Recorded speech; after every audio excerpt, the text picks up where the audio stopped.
Hello बच्चों, कैसे हैं आप? आई होप आप बिल्कुल अच्छे होंगे। हमने बहुत सारे आपने देखे होंगे एक्सपेरिमेंट कि विद्युत आवेश के बारे में भी, ठीक है। आपने ये भी देखा होगा कि जब आप किसी भी कंघे को हेयर के साथ रब करवाते हैं तो और छोटे छोटे बारीक कागज़ के टुकड़ों के पास लेके जाते हैं तो उसकी तरफ क्या होने लगते हैं, अट्रैक्ट होने लगते हैं। तो कहने का मतलब यह है कि आज के जो लेक्चर के अंदर हम बात करेंगे आवेश की हिस्ट्री, यानी आवेश का पूरा इतिहास देखेंगे कि कौन कौन से वैज्ञानिक आए, कौन कौन से वैज्ञानिक ने क्या क्या खोज की। तो सबसे पहले बात करते हैं कि ये चैप्टर किससे रिलेटेड है। ये चैप्टर है आपके 12th क्लास का। 12th क्लास में चैप्टर है फर्स्ट चैप्टर जिसका नाम है वैद्युत आवेश तथा क्षेत्र, ठीक है। इसमें सबसे पहले हम बात करते हैं स्थिर वैद्युतिकी। स्थिर वैद्युतिकी को समझते हैं सबसे पहले, फिर उसके बाद आवेश के बारे में बात करेंगे, आवेश की पूरी हिस्ट्री हम देखेंगे। तो सबसे पहले देखो बेटा, स्थिर वैद्युतिकी, इसको मैं सिंपल वर्ड में समझा देता हूँ आपको। आपने इंग्लिश में पढ़ा होगा इलेक्ट्रोस्टैटिक्स, यानी स्थिर वैद्युतिकी को ये क्या बोलते हैं इंग्लिश में, इलेक्ट्रोस्टैटिक्स। स्थिर विद्युत बोल दो या वैद्युतिकी बोल दो, ठीक है। अब इस वर्ड को दो पार्ट में डिवाइड कर दो, फर्स्ट इलेक्ट्रो, दूसरा स्टैटिक्स, ठीक है। इलेक्ट्रो का मतलब होता है बेटा क्या आपके पास, चार्ज। स्टैटिक्स का मतलब होता है एट रेस्ट। अब चार्ज को हिंदी में बोलते हैं आवेश और एट रेस्ट को क्या बोलते हैं, स्थिर अवस्था, ठीक है। यानी भौतिक विज्ञान की वह शाखा जिसके अंतर्गत हम स्थिर आवेश के गुणों या उससे रिलेटेड जितने भी प्रभाव हैं उनके बारे में अध्ययन करते हैं, उसे हम क्या कहते हैं, स्थिर वैद्युतिकी या स्थिर वैद्युत कहते हैं। तो यहाँ पे बेटा एक वर्ड काम में लिया गया है, आवेश। ये जो आवेश है, इस आवेश के बारे में ही हम डिस्कशन करने वाले हैं, इसकी पूरी हिस्ट्री देखते हैं। तो सबसे पहले हम बात करते हैं आवेश।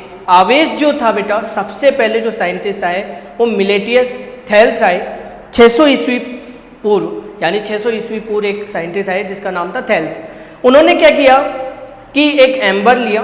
अब एम्बर क्या होता है, क्या लिया उसने बेटा, एक एम्बर लिया। एम्बर जो था, एम्बर कैसा था बेटा, एक येलो कलर का सब्सटेंस था, ठीक है, जेली टाइप का एक सब्सटेंस था। उसने क्या किया, ऊन जो होती थी, ठीक है, ऊन के साथ उसने क्या किया, उसको रब किया। रब करके उसने देखा कि एम्बर जो था छोटे छोटे कागज के टुकड़े या तिनके वगैरह जो भी थे उनको अपनी तरफ अट्रैक्ट करने लगा। ये किसने बताया, थेल्स ने बताया। और कौन सी सन में बताया, 600 ईस्वी पूर्व। 600 ईस्वी पूर्व किसने बताया, सबसे पहले जो आया साइंटिस्ट 600 ईस्वी पूर्व कौन सा है, थेल्स, ठीक है बेटा। थेल्स के बाद कुछ सालों बाद या हजारों, मतलब बहुत टाइम के बाद एक साइंटिस्ट और आया आपके पास जिसका नाम था विलियम गिलबर्ट, ठीक है। अब विलियम गिलबर्ट आए। विलियम गिलबर्ट कब आए, 1600 ईस्वी में आए, यानी 1000 साल बाद कौन आए, मतलब कुछ टाइम के बाद, बहुत टाइम के बाद कौन आए, विलियम गिलबर्ट। विलियम गिलबर्ट ने ये बताया कि आवेश जो है वो कैसे उत्पन्न हो रहा है, कौन कौन सी वस्तुओं पे उत्पन्न हो रहा है। तो विलियम गिलबर्ट ने क्या किया, थेल्स ने तो क्या लिया था बेटा, एम्बर लिया था, ठीक है। एम्बर को किसके साथ रब किया था, किसके साथ रब किया था एम्बर को, एम्बर को रब किया था उसने बेटा ऊन के साथ, और उसने देखा था कि एम्बर के ऊपर आवेश उत्पन्न हो गया, ठीक है। एम्बर जो था वो कैसा था, येलो कलर का सब्सटेंस था, यानी पीले कलर का सब्सटेंस था और जेली टाइप का था। और मिलता कहाँ है ये एम्बर,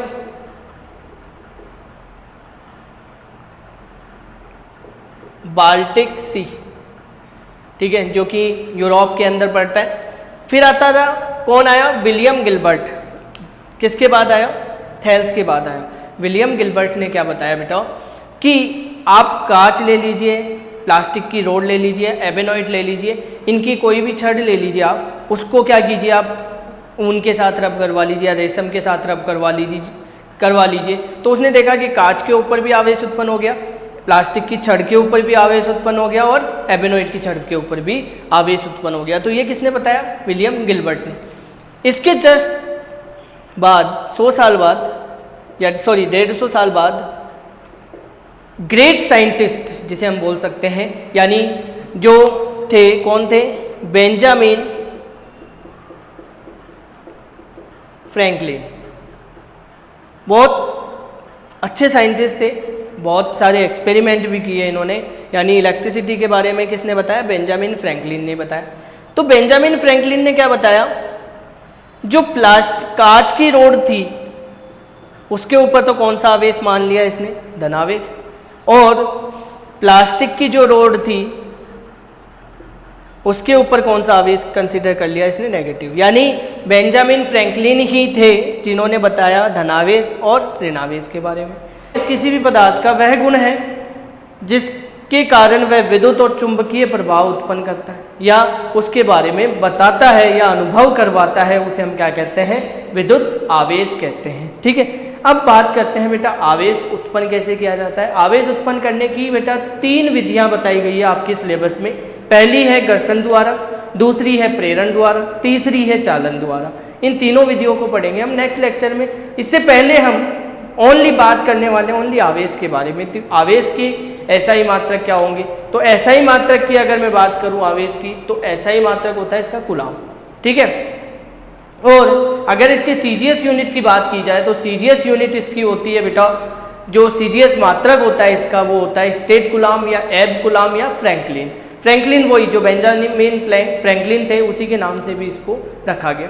फिर आती है बेटा इसकी वीमा। वीमा की अगर बात करूं तो इसकी वीमा फाइंड आउट करने के लिए आपने 10th में एक फॉर्मूला पढ़ा होगा कि I = Q/T।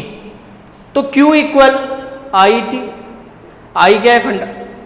फंडामेंटल मात्रक है, यानी फंडामेंटल यूनिट है, और ये भी फंडामेंटल यूनिट। तो I मतलब धारा। धारा के लिए क्या लिखेंगे आप? A1। टाइम के लिए कितना लिखेंगे? T1। तो ये क्या हो गई? आवेश की वीमा हो गई। अगर आपसे पूछा जाए, एग्जामिनर अगर आपसे ये पूछता है कि आवेश का सबसे बड़ा मात्रक क्या होता है, तो आवेश का सबसे बड़ा मात्रक, तो सबसे बड़ा मात्रक होता है फैराडे। ठीक है, क्या होता है बेटा? फैराडे। यानी 1 फैराडे बराबर 96500 कूलाम। यानी 1 फैराडे के अंदर इतना कूलाम होता है। अगर सबसे छोटी यूनिट पूछी जाए तो सबसे छोटी यूनिट होती है इसकी फ्रैंकलिन। आवेश की सबसे छोटी यूनिट, यानी सबसे छोटी यूनिट की अगर बात की जाए तो अब क्या बोलेंगे? फ्रैंकलिन। ठीक है,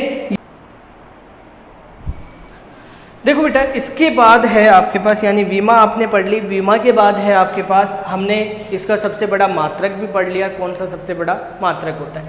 फिर बात करते हैं आवेश के प्रकार। आवेश के प्रकार। आवेश बेटा 2 प्रकार का बताया गया है, कि जो कि मैंने लास्ट लेक्चर में भी बताया था कि बेंजामिन फ्रैंकलिन ने आवेश को 2 प्रकार का बताया। पहला बताया धनावेश, दूसरा बताया ऋणावेश। अब धनावेश किसे कहते हैं और ऋणावेश किसे कहते हैं? यानी इलेक्ट्रॉन का त्यागना क्या कहलाता है? धनावेश कहलाता है। यानी कोई वस्तु अगर इलेक्ट्रॉन त्याग रही है या इलेक्ट्रॉन डोनेट कर रही है, उसका मतलब होता है धनावेश।